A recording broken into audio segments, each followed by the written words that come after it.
అందరికీ నమస్కారం. ఈ రోజు మనం మన ఫ్యాక్టరీ మరియు యంత్రాల నిర్వహణ గురించి చర్చించబోతున్నాం. ఇది ఉత్పత్తులను మరింత సాగుగా తరలించడానికి మరియు మరింత సమర్థవంతంగా పనిచేయడానికి మాకు సహాయపడుతుంది. ఈ క్రింది సామర్థ్యాలతో మిల్లెట్ నూడిల్స్ తయారీ కర్మాగారాన్ని ఏర్పాటు చేయడంపై మేము దృష్టి సారించాము.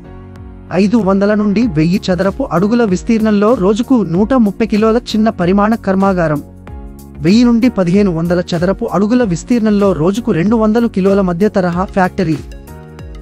మొదట మేము ముడి పదార్థాల ప్రవేశం మరియు నిల్వతో ప్రారంభిస్తాం.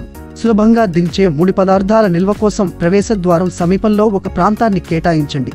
అప్పుడు పిండి మిల్లును ఉంచండి. ఇది చిరుధాన్యాల గింజలను పిండిగా మార్చడానికి ఉపయోగించబడుతుంది.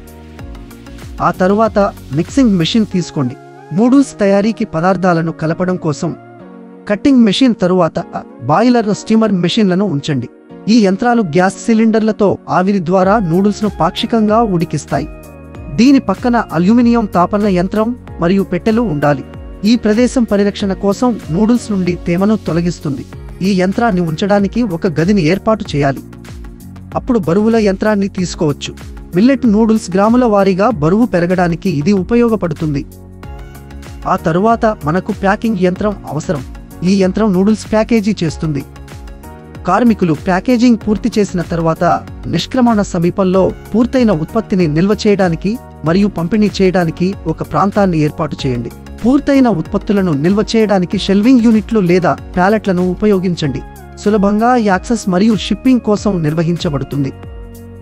ఈ అంశాలన్నింటినీ పరిగణనలోకి తీసుకుంటే మీరు మిల్లెట్ నూడిల్స్ను సమర్థవంతంగా ఉత్పత్తి చేయవచ్చు. వ్యాపార్ కోచ్ ఛానల్కు సబ్స్క్రైబ్ చేయండి. All the best.